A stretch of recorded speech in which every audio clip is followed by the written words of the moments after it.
Morning to all. நமக்கு வந்து operating system அப்படிங்கிற டாபிக் தான் பார்க்க போகிறோம். ஆப்ரேட்டிங் சிஸ்டம்னா என்ன? ஆப்ரேட்டிங் சிஸ்டம் அப்படிங்கிறது ஒரு சாதாரண சாஃப்ட்வேர் தான்.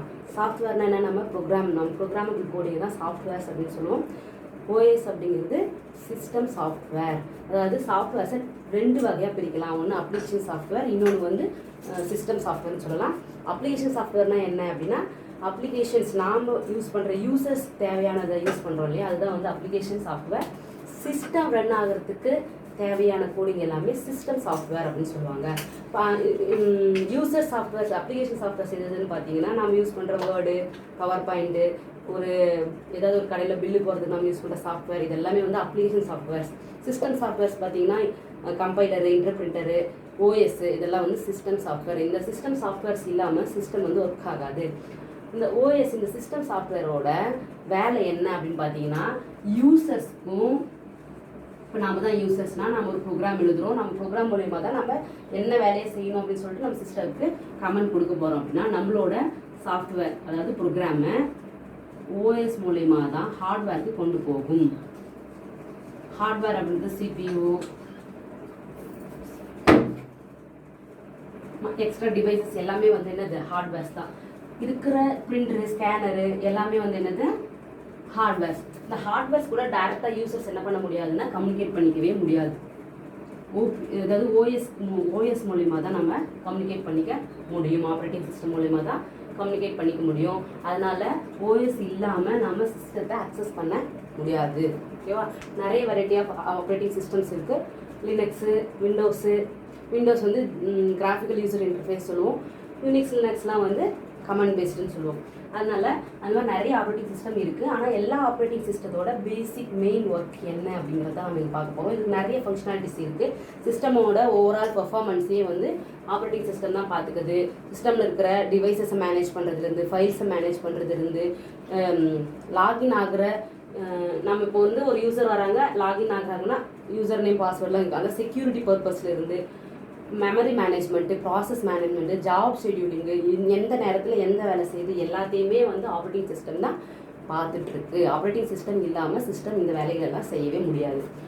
அப்போது ஆப்ரேட்டிங் சிஸ்டம் அப்படிங்கிற ஒரு முக்கியமான சிஸ்டம் சாஃப்ட்வேர் அப்படின்னு சொல்லலாம். இந்த ஆப்ரேட்டிங் சிஸ்டமில் நாம் இப்போ என்ன பார்க்க போகிறோம்னா மெமரி மேனேஜ்மெண்ட்டை பார்க்க போகிறோம்.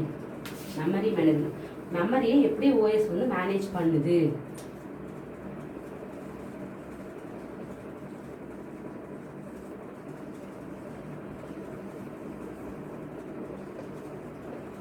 மெமரி மேனேஜ்மெண்ட் தான் இப்போ பார்க்க போகிறோம். மெமரி மேனேஜ்மெண்ட் என்ன அப்படின்னா, மெமரி இல்லாமல் ப்ரோக்ராம்ஸை நம்மளால் எக்ஸிக்யூட் பண்ண முடியாது. இப்போ நம்ம ஒரு ப்ரோக்ராமுக்கு கோடு எழுதி என்ன பண்ணுவோம்னா சிஸ்டமில் சேவ் பண்ணிவிட்டு அதுக்கப்புறம் எக்ஸிக்யூட் பண்ணுவோம். அதாவது சிஸ்டமில் நாம் கொடுக்குற வேரியபிள்ஸ், கான்ஸ்டன்ட்ஸ் எல்லா வேல்யூஸும் ஒரு மெமரியில் ஸ்டோராக இருந்தால் தான் அந்த வேல்யூஸை எடுத்து சிபியூ என்ன ஆகும்னா ரன் பண்ணி நமக்கு ரிசல்ட் கொடுக்கும். நம்ம என்ன வேல்யூஸ் கொடுக்குறோமோ, நம்ம என்ன கமெண்ட்ஸ் சொல்கிறோமோ அது எல்லாமே வந்து மெமரியில் இருக்கணும். அது மெமரியில் இருந்தால் தான் எடுத்து அதால் வேலை செய்ய முடியும். செஞ்ச ரிசல்ட்டையும் அதை சேவ் பண்ணி வச்சுட்டு நம்ம தேவைப்படும் போதெல்லாம் கொடுக்கும். அப்போ இந்த மெமரியை வந்து என்ன பண்ணணும்? நிறைய ப்ராசஸ் அட் அ டைமில். இப்போ நம்ம வந்து சாதாரணமாக சிஸ்டமில் பார்த்தோம்னா ஏதாவது ஒரு டாஸ்க் தான் நடந்துட்டு இருக்கிற மாதிரி நமக்கு தெரியும். ஆனால் அது அந்த ஒர்க்கு நடக்கிறதுக்கு பின்னாடி சிஸ்டமில் நிறைய டாஸ்க் வந்து நடந்துகிட்டே இருக்கும். அது எல்லாத்தையுமே வந்து ஓஎஸ் தான் பார்த்துக்குது. இப்போ மெமரி மேனேஜ்மெண்ட்டில் பார்த்தீங்க அப்படின்னா, மெமரி மேனேஜ்மெண்ட் பண்ணும்போது என்னென்ன ஆக்டிவிட்டிஸ் எல்லாம் ஓஎஸ் பண்ணுது அப்படின்னா, ஃபர்ஸ்ட் வந்து ட்ராக் பண்ணுது. எதை ட்ராக் பண்ணுது அப்படின்னா மெயின் மெமரியில் பார்த்தீங்கன்னா நிறைய டைப்ஸ் இருக்குது. மெயின் மெமரி இருக்குது, கேஷ் மெமரி இருக்குது, அதே மாதிரி செகண்டரி ஸ்டோரேஜ் டிவைசஸ் வந்து செகண்டரி மெமரின்னு சொல்லுவோம். இந்த பென் ட்ரைவு, நம்ம ஃப்ளாப்பி டிஸ்க்கு, சிடி இதெல்லாம் யூஸ் பண்ணுறது வந்து செகண்டரி மெமரி. மெயின் மெமரி நம்ம ஹார்ட் டிஸ்கில் இருக்கிறது மெயின் மெமரி. கேஷ் மெமரி இருக்குது சிபியூக்குள்ள இருக்கிற ரிஜிஸ்டர்ஸை வந்து கேஷ் மெமரின்னு சொல்லுவோம். இருக்கிறதுலே ரொம்ப ஃபாஸ்ட்டானது எது அப்படின்னா, மெமரியோட சைஸ் கம்மியாக அதோட ஸ்பீட் அதிகமாக இருக்கும், காஸ்ட் அதிகமாக இருக்கும். இப்போ கேஷ் மெமரி சைஸ் கம்மி தான், இருந்தாலும் அதோட ரேட்டும் ஜாஸ்தியாக இருக்கும். அந்த கேஷ் மெமரியில் எடுத்துகிட்டு போய் ப்ரோக்ராம்ஸ் வைக்கும்போது தான் வேகமாக சிபியூ வேலை செஞ்சு நமக்கு சீக்கிரமாக ரிசல்ட்டை ப்ரொடியூஸ் பண்ணோம். இப்போது எந்தெந்த இடத்துல எந்தெந்த ப்ராசஸ் எந்த மெமரி ஆக்குபை பண்ணியிருக்கு, எங்கே மெமரி ஃப்ரீயாக இருக்குது, இது எல்லாத்தையுமே வந்து ஆப்ரேட்டிங் சிஸ்டம் ட்ராக் பண்ணிட்டு தான் இருக்கும். அதுக்கப்புறம் பார்த்தீங்கன்னா டிசைட் பண்ணுது. என்ன டிசைட் பண்ணுது? எல்லா ப்ராசஸுமே எனக்கு இவ்வளோ மெமரி வேணும் அப்படின்னு சொல்லிட்டு கேட்கும்போது யாருக்கு எவ்வளோ மெமரி கொடுக்கலாம் இந்த ப்ராசஸ் வருதுன்னா எந்த ப்ராசஸ் இப்போ ஃப்ரீயாக இருந்துச்சுன்னா அது எப்படி அலோகேட் பண்ணலாம், ஃபஸ்ட்டு எந்த ப்ராசஸ் வந்து சின்னதாக இருக்குது, இதில் நிறைய டெக்னிக்ஸ் இருக்குது. எந்த ப்ராசஸ்க்கு வந்து மெமரி அலோகேட் பண்ணுறது, ஜாப் அலோகேட் பண்ணுறதுன்றதுக்கு நிறைய டெக்னிக்ஸ் இருக்குது. அது நம்ம பின்னாடி பார்க்க போகிறோம். அந்த டைமில் ஓஎஸ் தான் முடிவு பண்ணுது மெமரியை எப்படி அலோகேட் பண்ணணும் அப்படின்றத டிசைட் பண்ணுறதும் ஆப்ரேட்டிங் சிஸ்டம். அதை டிசைட் பண்ணிவிட்டு அலோகேட் பண்ணணும், எவ்வளோ மெமரி வேணுமோ அவ்வளோ அலோகேட் பண்ணும். அலோகேட் பண்ணி ப்ராசஸ் முடிஞ்சதுக்கப்புறம் டீஅலோகேட் பண்ணி அந்த மெமரியை ஃப்ரீ பண்ணி விட்டுடும். எதுக்காக அப்படின்னா அப்போ தான் அடுத்த ப்ராசஸ் வரும்போது அதுக்கு மெமரி தேவைப்படும்ன்றதுக்காக. ஒரு ப்ராசஸ் நடக்குதுன்னா அது தேவையான இடத்த அலோகேட் பண்ணி அந்த ப்ராசஸ் முடிஞ்சதுக்கப்புறம் டீஅலோகேட் பண்ணி அந்த மெமரி வந்து ஃப்ரீ பண்ணி விட்டுரும். இந்த ஆக்டிவிட்டிஸ் எல்லாத்தையுமே வந்து என்ன பண்ணுதுன்னா ஓஎஸ் தான் பார்த்துக்குது. சரி, மெமரி மேனேஜ்மெண்ட் அப்படின்னு பார்க்கும்போது பேசிக்காக சில கான்செப்ட்ஸ்லாம் இருக்குது. பேசிக் கான்செப்டில் பார்த்தீங்க அப்படின்னா மெமரியை ஒவ்வொரு இடத்துல இருக்கிற மெமரியை ஒவ்வொரு ரெப்ரசன்டேஷன் பண்ணுவோம். அட்ரஸ் சொல்லுவோம். இப்போ நமக்கு வந்து அட்ரஸ் எப்படி ஒவ்வொருத்தருக்கும் தனித்தனி அட்ரஸ் இருக்கும், அந்த மாதிரி நம்மளோட மெமரியில் எந்தெந்த இடத்துல இருக்கிற ப்ராசஸ்க்கு வேறு வேறு அட்ரஸ் இருக்குது. இப்போ நம்ம வந்து அட்ரஸ்ன்னு பார்த்தீங்கன்னா 3 வகையான அட்ரஸ் சொல்கிறாங்க. Symbolic address. சிம்பாலிக் அட்ரஸ் அப்படிங்கிறது ஒன்றும் இல்லை, நம்ம ப்ரோக்ராமில் எழுதுகிற int A, int B, int C equal to A + B இந்த மாதிரி எழுதுகிறோம் அப்படின்னா இப்போ நான் வந்து ப்ரோக்ராமில் ரெப்ரசென்ட் பண்ணியிருக்கோம். 3 வேரியபிள் நான் டிக்ளேர் பண்ணியிருக்கேன். 3 வேரியபிள் 2 வேரியபிளுக்கு வந்து வேல்யூ அசைன் பண்ணியிருக்கேன். 3ஆவது வேரியபிளில் 2 ஆட் பண்ணி போட்டிருக்கேன். அப்போது மெமரியில் என்ன ஆகும் அப்படின்னா A அப்படிங்கிற ஒரு இடம் க்ரியேட் ஆகி அங்கே 10 ஸ்டோர் பண்ணிக்கும். B அப்படிங்கிற ஒரு இடம் க்ரியேட் ஆகிட்டு அங்கே 10 ஸ்டோர் பண்ணிக்கும். Cயில் 2 ஆட் பண்ணியிருக்கிறதுனால 20 அப்படின்னு சொல்லிட்டு Cயில் போட்டுருவோம். இப்போ நமக்கு ரிசல்ட் வந்து Cலேருந்து ப்ரொடியூஸ் பண்ணிடும். அப்போது இப்போ நம்ம கோடிங்காக எழுதும்போது இருக்கிற இந்த சிம்பிள்ஸை தான் வந்து சிம்பாலிக் அட்ரஸ் அப்படின்னு சொல்லுவோம். அட்ரஸ், ஓகேவா? இதுவே வந்து ப்ரோக்ராமை நாம் மெயின் மெமரியில் ஸ்டோர் பண்ணுறோம். எக்ஸிக்யூட் ஆகும்போது சிபியூவில் எக்ஸிக்யூட் ஆகும்போது அதை வந்து ரிலேட்டிவ் அட்ரஸ் இல்லைன்னா லாஜிக்கல் அட்ரஸ்ன்னு சொல்லுவாங்க. Logical address. அதே வந்து மெயின் மெமரியில் நம்ம ஸ்டோர் பண்ணி வச்சுட்டு ப்ரோக்ராம்லாம் ரன் பண்ணி முடிச்சுட்டு மெயின் மெமரியில் நம்மளோட ப்ரோக்ராம் இருக்குது. எப்போ வேணாலும் நம்ம திரும்ப எடுத்து போய் சேவ் பண்ணி வச்சுருக்க ப்ரோக்ராம் என்ன பண்ணலாம்னா எக்ஸிக்யூட் பண்ணலாம். அப்போ அந்த மெயின் மெமரியில் இருக்கும்போது அந்த வேரியபிள்ஸ்க்காக ஒதுக்கப்பட்ட மெமரி லொக்கேஷன் அந்த அட்ரஸ் என்னன்னு சொல்லுவாங்கன்னா ஃபிசிக்கல் அட்ரஸ் அப்படின்னு சொல்லுவாங்க.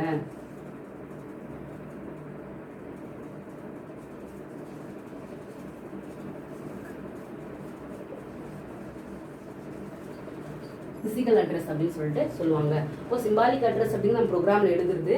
லாஜிக்கல் அட்ரஸ் அப்படிங்கிறது சிபியூவில் எக்ஸிக்யூட் ஆகும்போது இல்லைனா கம்பைல் பண்ணும்போது இருக்கிற அட்ரஸ் வந்து லாஜிக்கல் அட்ரஸ்ன்னு சொல்லுவோம். ஃபிசிக்கல் அட்ரஸ் எதை சொல்லுவோம் அப்படின்னு சொன்னால் மெயின் மெமரியில் இருக்கிறத ஃபிசிக்கல் அட்ரஸ்ன்னு சொல்லுவோம். இந்த அட்ரஸிங் மோட்ஸ் எல்லாம் தெரிஞ்சுக்கிட்டோம் அப்படின்னா இப்போ ப்ராசஸ் அட்ரஸ் ஸ்பேஸ் அப்படின்னு சொல்லிட்டு ஒன்று இருக்குது. ப்ராசஸ் அட்ரஸ் ஸ்பேஸ் அப்படின்னு சொல்லிட்டு ப்ராசஸ் எதை ப்ராசஸ்ன்னு சொல்லுவோம் அப்படின்னா process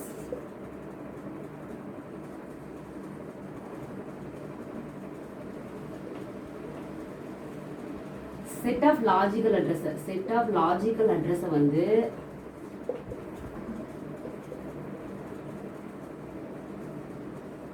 set of logical address ஸ்பேஸ்னு சொல்லலாம். ப்ராசஸ் அட்ரஸிங் ஸ்பேஸ் அப்படின்னு சொல்லலாம். இதுவே வந்து செட் ஆஃப் ஃபிசிக்கல் அட்ரஸ் வந்து ஃபிசிக்கல் அட்ரஸிங் ஸ்பேஸ் அப்படின்னு சொல்லுவாங்க. ஒன்றும் இல்லை, செட் ஆஃப் லாஜிக்கல் அட்ரஸ்னா இப்போ லாஜிக்கல் அட்ரஸ்னா சிபியூக்குள்ளே நம்ம ப்ரோக்ராம் ரன் ஆகும்போது இல்லை கம்பைல் பண்ணும்போது இருக்கிற அட்ரஸ்ன்னு சொன்னப்போ நம்மளோட வேரியபிள் சிபியூக்குள்ளே இருக்கும்போது அதோட அட்ரஸ் என்ன, அந்த அட்ரஸ் இருக்கும் இல்லையா, அந்த அட்ரஸ் வந்து லாஜிக்கல் அட்ரஸ் சொல்லுவோம். எத்தனை வேரியபிள்ஸ் இருந்தாலும் எத்தனை கான்ஸ்டன்ட்ஸ் இருந்தாலும் அத்தனைக்கும் நிறைய ஸ்பேஸ் வந்து நிறைய லாஜிக்கல் அட்ரஸ் கிரியேட் பண்ணியிருக்கோம். அது எல்லாத்தையும் சேர்த்து இந்த ப்ராசஸ் அட்ரஸிங் ஸ்பேஸில் வச்சுருக்கோம். அதான் வந்து ப்ராசஸ் அட்ரஸிங் ஸ்பேஸ் அப்படின்னு சொல்கிறாங்க. இந்த ப்ராசஸ் அட்ரஸிங் ஸ்பேஸில் வந்து எந்த ப்ரோக்ராம் வந்து ரன் ஆகிட்டு இருக்கோ அந்த ப்ரோக்ராமோட இருக்கிற எல்லா வேரியபிள்ஸ் என்னென்ன மெமரி யூஸ் பண்ணுதோ அது எல்லாமே இந்த ப்ராசஸ் அட்ரஸிங் ஸ்பேஸில் இருக்கும்.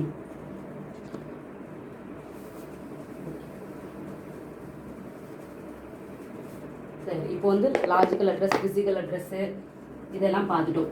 அப்புறம் பார்த்தீங்கன்னா virtual memory, main memory, secondary memory தெரியும். விர்ச்சுவல் மெமரினா என்ன? விர்ச்சுவல் மெமரி அப்படிங்கிறது ஒரு கான்செப்ட். விர்ச்சுவல் மெமரி அப்படிங்கிறது மெயின் மெமரி மாதிரி ஆக்ட் பண்ணக்கூடிய எக்ஸ்டர்னல் மெமரி. எக்ஸ்டர்னல் மெமரி அப்படிங்கிறது செகண்டரி மெமரின்னு சொல்லுவோம் இல்லையா, தனியாக இருக்கிறது. நம்ம கனெக்ட் பண்ணுற டிவைஸ் கூட இல்லாமல் தனியாக ஒரு டிவைஸ் எடுத்துகிட்டு கனெக்ட் பண்ணுறது, அதுதான் வந்து செகண்டரி மெமரி.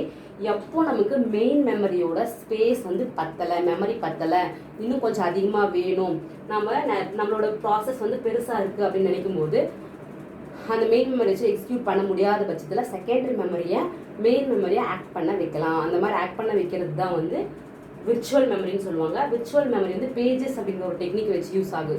டெக்னிக்கை வச்சு தான் இங்கே வந்து சாத்தியமாகுது விர்ச்சுவல் மெமரி. இந்த விர்ச்சுவல் மெமரி எது மெயின்டைன் பண்ணுது அப்படின்னு பார்த்தீங்கன்னா MMU மெமரி மேனேஜ்மெண்ட் யூனிட்னு ஒன்று இருக்குது. இந்த மெமரி மேனேஜ்மெண்ட் யூனிட் தான் செகண்டரி மெமரியில் இருக்குது.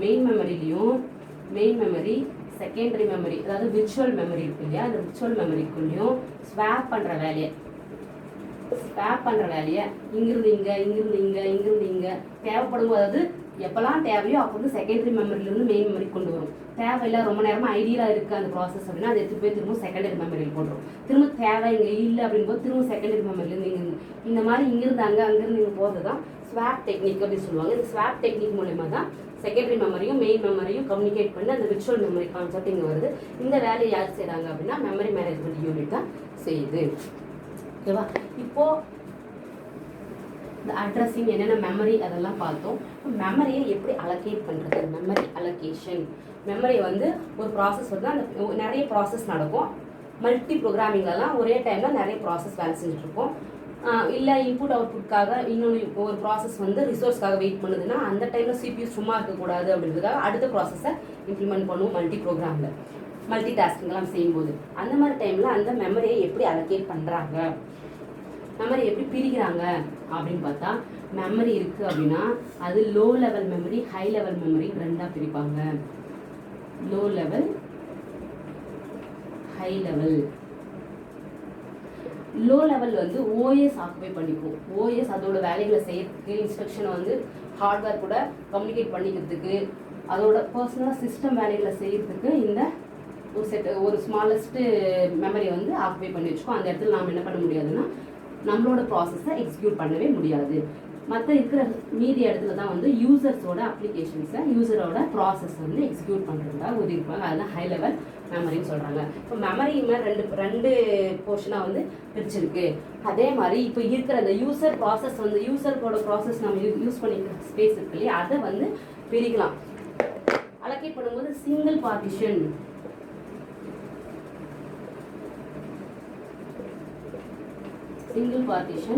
மல்டிபிள் பார்ட்டிஷன் அப்படின்னு சொல்லிட்டு ரெண்டு டைப்பாக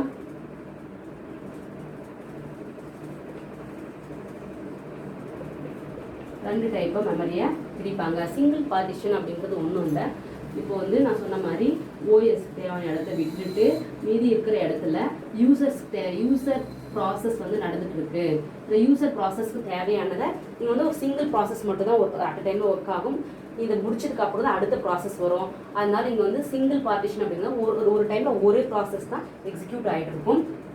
இது வந்து எப்படி யூஸ் பண்ணுறாங்க அப்படின்னா ரெஜிஸ்டர் ஸ்கீம் அப்படிங்கிற ஒரு டெக்னிக் யூஸ் பண்ணுறாங்க. இந்த மெமரி ஸ்பேஸ் வந்து என்னது அந்த ரெஜிஸ்டரோட லிமிடேஷனில் தான் இருக்கும். மல்டிபிள் பார்ட்டிஷன் அப்படிங்கிறது இப்போ நம்ம மெமரி நமக்கு யூசர்ஸ் யூஸ் பண்ணுற மெமரி இருக்குல்லையா, அது வந்து நிறைய பார்ட்டிஷனாக பிரிப்பாங்க. அது எப்படி பிரிப்பாங்க அப்படின்னா 2 the powerல பிரிப்பாங்க. 2ஓட பவரில் தான் வந்து மெமரியை பிரித்து வச்சுருப்பாங்க. இந்த பிரித்து வச்சுருக்கும் போது ஒவ்வொரு ப்ராசஸும் ஃப்ரீயாக இருக்கிற மெமரி ஸ்பேஸை என்ன பண்ணிக்கலாம், ஆக்குபை பண்ணிக்கலாம். இப்போ P1 வருது, இங்கே P2 வருது, P3 வருது, P4. இப்போ இதுக்கெல்லாம் ஒரு அட்ரஸ் இருக்கும். இந்த மெமரி ஸ்பேஸ்க்கு ஒரு அட்ரஸ் இருக்கும். இந்த மெயின் மெமரியில் இருக்கிற அட்ரஸ் தான் ஃபிசிக்கல் அட்ரஸ். இது CPU-லையும் இருக்கும். CPU-லையும் வந்து ஸ்பேஸ் இருக்கும். இங்கே இருக்கிற ப்ராசஸ் ரன் ஆகிட்டு இருக்கிற ப்ராசஸ் எல்லாம் இங்கே இருக்குன்னா இது வந்து இதோட அட்ரஸ் வந்து லாஜிக்கல் அட்ரஸ், இது வந்து ஃபிசிக்கல் அட்ரஸ். இது ஃபிசிக்கல் அட்ரஸ். அப்போ மெயின் மெமரியில் இருக்கிறது ஃபிசிக்கல் அட்ரஸ், CPU-ல இருக்கிறது லாஜிக்கல் அட்ரஸ். இந்த மாதிரி பிரித்து ப்ராசஸ் வந்து எக்ஸிக்யூட் ஆகுது. இப்போ வந்து ப்ராசஸ் 1 இங்கே வந்து ஆக்குபை பண்ணியிருக்கு. இப்போ ப்ராசஸ் 2 முடிச்சிருச்சு, வேலையை முடிச்சுட்டு என்ன ஆயிடுச்சு, அது போயிடுச்சு. ப்ராசஸ் 4 முடிச்சிருச்சு. அப்போது இந்த பார்ட்டிஷனோட சைஸ் வந்து 50 KB இருக்குது.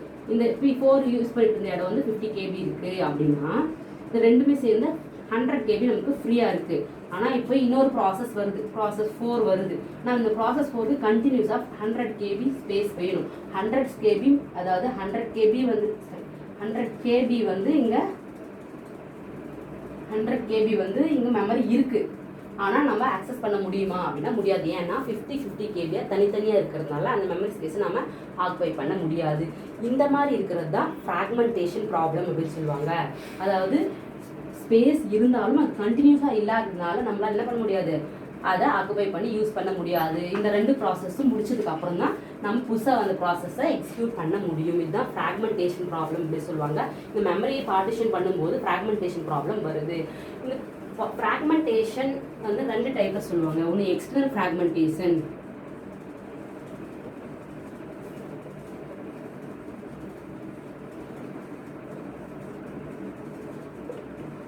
இன்னொன்று இன்டர்னல் ஃப்ராக்மெண்டேஷன். இன்னொன்று இன்டர்னல் ஃப்ராக்மெண்டேஷன் சொல்லுவாங்க.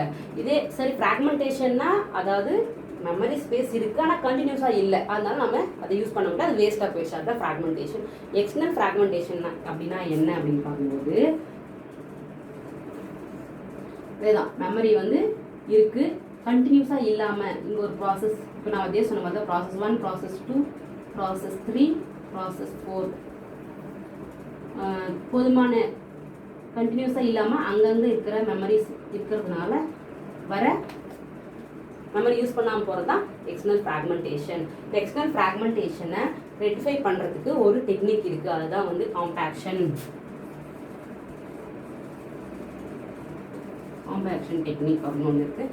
காம்பேக்ஷன் டெக்னிக்ஸ் எதை பேஸ் பண்ணி யூஸ்னா ஸ்வாப்பிங் அப்படிங்கிறத யூஸ் பண்ணுறது. ஸ்வாப்பிங்னா ஸ்வாப் ஆகுதுன்னு சொல்லலாம். இப்போ மெயின் மெமரியிலிருந்து செகண்டரி மெமரிக்கும், செகண்டரி மெமரியிலேருந்து மெயின் மெமரிக்கும் ஸ்வாப் பண்ணலாம் அப்படின்னு சொன்னீங்களா.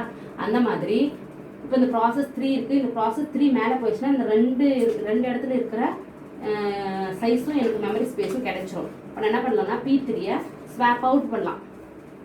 ஸ்வாப் அவுட் பண்ணி P3-யை வெளியே எடுத்துடுறது. அப்போ இது எல்லா இடமே ஃப்ரீ ஆகிடும். இப்போ என்ன பண்ணலாம்னா புதுசாக வந்து 100 கேபியோட ப்ராசஸ் இருக்கு இல்லையா, P4. இந்த P4-ஐ வந்து ஸ்வாப் இன் பண்ணோம்னா இங்கே P4 வந்துடும்.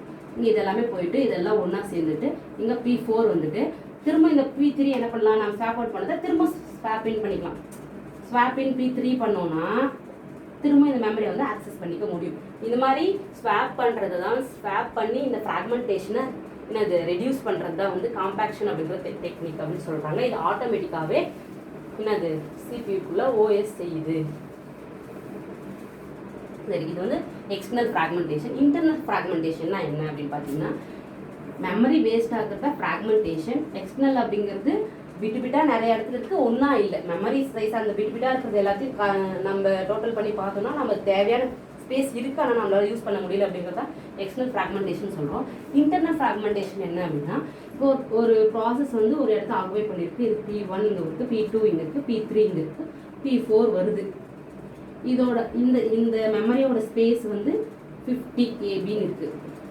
ஆனால் இந்த P1ஓடது வந்து 10 கேபி தான். இதுக்கு இதை அலோகேட் பண்ணியிருக்காங்க.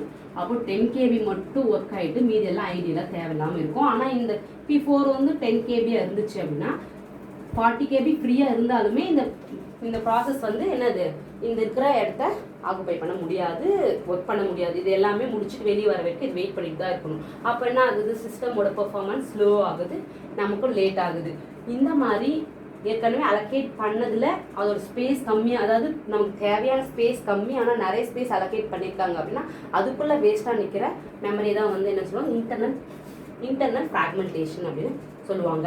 இந்த மாதிரி பார்ட்டிஷன் பண்ணும்போது வர ஃப்ராக்மெண்டேஷனை சரி பண்ணுறதுக்காக தான் புதுசாக இந்த பார்ட்டிஷன் பண்ணும்போது வேறு என்ன டெக்னிக் யூஸ் பண்ணி வேஸ்ட் ஆகாமல் பார்ட்டிஷன் பண்ணலாம், அலோகேட் பண்ணலாம் அப்படின்னு போகும்போது தான் பேஜ் ஃப்ரேம் அப்படிங்கிற கான்செப்டுக்கு வருது. பேஜஸ்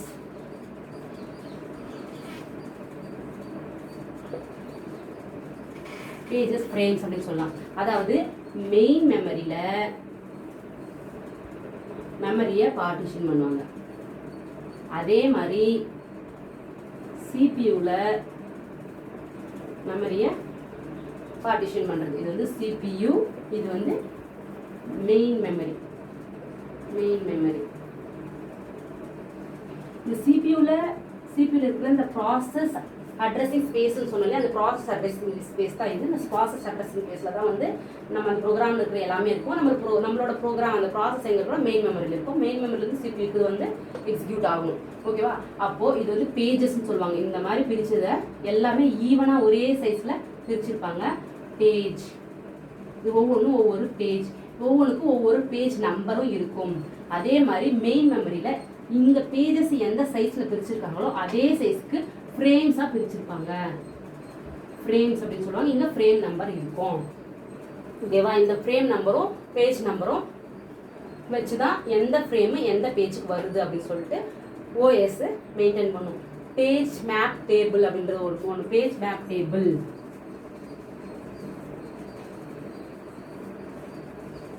பேஜ் மேப் டேபிள் என்ன இருக்கும் அப்படின்னா பேஜ் நம்பர், ஃப்ரேம் நம்பர், ஒரு டேபிள் போட்டு பேஜ் நம்பர் என்ன, ஃப்ரேம் நம்பர், எந்த பேஜ் நம்பர் எந்த ஃப்ரேம் இருக்குது, எந்த ஃப்ரேம் வந்து எந்த பேஜ் நம்பரில் இருக்குது அப்படின்னு சொல்லிட்டு இந்த இடத்துல வந்து என்ன பண்ணியிருப்பாங்க அப்படின்னா ஓஎஸ் வந்து அதோட ஐடென்டிஃபிகேஷனுக்காக ஒரு டேபிள் மெயின்டைன் பண்ணி அந்த டேபிள் மூலயமா எரர்ஸ் ரிடக்ட் ஆகாமல் கரெக்ஷன் பண்ணி ப்ராசஸ் செஞ்சுட்ருக்கோம்.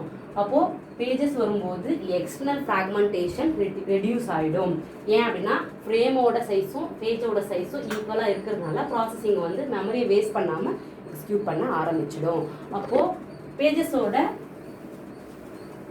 அட்வான்டேஜ் என்னன்னு பார்த்தீங்க அப்படின்னா இது இம்ப்ளிமெண்ட் பண்ணுறது ரொம்ப ஈஸி. மெமரியை வந்து எந்த கால்குலேஷன் பண்ணாமல் எந்த பெருசாக எதுவுமே பண்ணாமல் ஈவனாக எல்லாத்தையும் ஒரே சைஸில் பிரிக்கிறதா வந்து பேஜஸ்ன்னு சொல்லலாம். அதனால் இம்ப்ளிமெண்ட் பண்ணுறது ஈஸி. ஃப்ரேம்ஸும் பேஜஸும் ஒரே சைஸில் இருக்கிறதுனால ஸ்வாப் பண்ணுறது ஈஸி. பேஜ் மேப் டேபிள் வந்து இருக்கிறதுனால ஒரு ட்ராபேக் என்னன்னா பேஜ் மேப் டேபிளுக்கு தனியாக ஒரு மெமரி வேணும். எந்த பேஜ் வந்து எந்த ஃப்ரேம்குள்ளே இருக்குது, எந்த ஃப்ரேம் வந்து எந்த பேஜ்குள்ளே இருக்குது அப்படின்னு சொல்லிட்டு தெரிஞ்சதுக்காக ஒரு டேபிள் கொடுக்குறாங்க. அந்த டேபிளுக்கு தனியாக மெமரி வேணும். அதே மாதிரி இது வந்து எக்ஸ்டர்னல் ஃப்ராக்மெண்டேஷனை ரெடியூஸ் பண்ணுது. ஆனால் இன்டர்னல் ஃப்ராக்மெண்டேஷனை ரெடியூஸ் பண்ணுறது. அப்போ இன்டர்னல் ஃப்ராக்மெண்டேஷனை ரெடியூஸ் பண்ணணும் அப்படின்னா அதுக்கு என்ன அப்படின்னா செக்மெண்ட்டுக்கு வராங்க. செக்மெண்ட் அப்படிங்கிறது பேஜஸ்க்கும் செக்மெண்ட்டுக்கும் எந்த வித்தியாசமே இல்லை. ஒரே ஒரு வித்தியாசம் என்ன அப்படின்னா மெமரியை பேஜஸில் என்ன பண்ணுவாங்க அப்படின்னா ஈவனாக பிரிக்கும் ஒரே சைஸில். இது 10 கேபினா எல்லாமே 10 கேபியில் தான் இருக்கும். ஆனால் செக்மெண்ட் இது வந்து பேஜ். செக்மெண்ட் பார்த்தீங்க அப்படின்னா அப்படி கிடையாது. ஒன்று 10 இருக்கும், ஒன்று 20 இருக்கும், ஒன்று 40 இருக்கும், ஒன்று 100 இருக்கலாம், ஒரு 60 இருக்கலாம். ஸோ டிஃப்ரெண்ட் ஒவ்வொன்றுக்கும் ஒவ்வொரு பார்ட்டிஷனும் வேறு வேறு சைஸில் இருக்கும் செக்மெண்ட். அந்த மாதிரி செக்மெண்ட் வரும்போது இன்டர்னல் ஃப்ராக்மெண்டேஷன் சின்ன ப்ரோக்ராமுக்கு சின்ன ப்ராசஸ்க்கு பெரிய மெமரி ஸ்பேஸை அலோகேட் பண்ணுற அவசியம் கிடையாது. ஏன்னா இங்கே வந்து ஒவ்வொன்றும் 10னா 2 கேபியில் வர ப்ராசஸ் கூட இந்த 10 கேபி தான் என்ன பண்ணணும் அலோகேட் பண்ணி ஆகும். அப்போ 2 கேபியை வந்து அலோகேட் பண்ணிங்கன்னா 8 கேபி நமக்கு என்ன ஆகுது இன்டர்னல் ஃப்ராக்மெண்டேஷனாக நிற்குது. ஆனால் எக்ஸ்டர்னல் ஃப்ராக்மெண்டேஷனாக நிற்காது. ஆனால் செக்மெண்ட் யூஸ் பண்ணும்போது இந்த இன்டர்னல் ஃப்ராக்மெண்டேஷனை ரெடியூஸ் பண்ணுது. பேஜஸ் வந்து எக்ஸ்டர்னல் ஃப்ராக்மெண்டேஷனை ரெடியூஸ் பண்ணுதுன்னு சொல்லலாம்.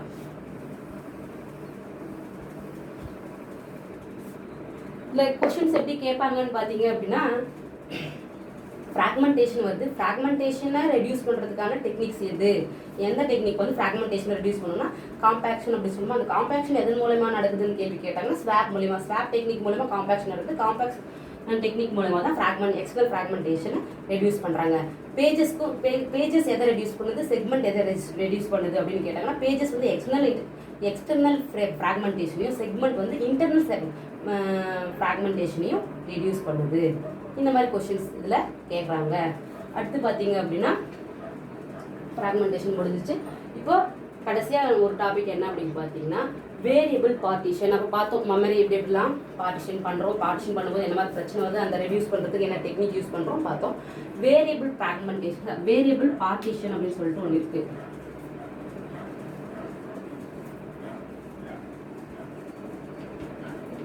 வேரியபிள் பார்ட்டிஷன் அப்படிங்கிறது ஒன்றுமே இல்லை, எந்த பிரச்சனையும் வராது. இதில் என்னென்னா ப்ராசஸ், இப்போ ஒரு ப்ராசஸ் இருக்குது, எனக்கு அந்த ப்ராசஸ்க்கு 50 KB வேணும். டைரெக்டாக மெமரியிலேருந்து அப்படியே 50 KB மட்டும் எனக்கு என்ன பண்ணுவாங்கன்னா அப்படியே அலோகேட் பண்ணிடுவாங்க. கம்மியாகவோ அதிகமாகவோ செக்மெண்ட்டோ பேஜஸோ எதுவுமே கிடையாது. நம்மளோட ப்ராசஸ்க்கு எவ்வளோ மெமரி வேணுமோ அந்த மெமரி அப்படியே டைரெக்டாக ஸ்ட்ரெயிட்டாக அப்ளை பண்ணுறதுனால இங்கே வந்து எந்த பிரச்சனையுமே வரதில்லை. அதனால வேரியபிள் பார்ட்டிஷன் பண்ணும்போது வந்து மெமரி எந்த வகையிலுமே வேஸ்ட் ஆகாமல் வேல்யூ சீக்கிரமாக முடிஞ்சிடும். அவ்வளோதான் வேரியபிள் பார்ட்டிஷன். மெமரி மேனேஜ்மெண்ட்டில் இவ்வளோ வேலைகளையுமே மெமரி மேனேஜ்மெண்ட் மட்டும்தான் ஓஎஸ் பண்ணுதானா இல்லைவா, ஆப்ரேட்டிங் சிஸ்டம் வந்து இருக்கிற எல்லா devices management, file management, security, process management, job accounting எல்லாத்தையுமே செய்யுது. இதில் மெமரி மேனேஜ்மெண்ட்டில் என்னென்ன வேலைகளை செய்யுதுன்னு தான் நம்ம பார்த்துருக்கோம். மெமரி மேனேஜ்மெண்ட்டில் இருக்க இத்தனை வேலைகளுமே ஓஎஸ் தான் பார்த்துக்குது. தேங்க்யூ.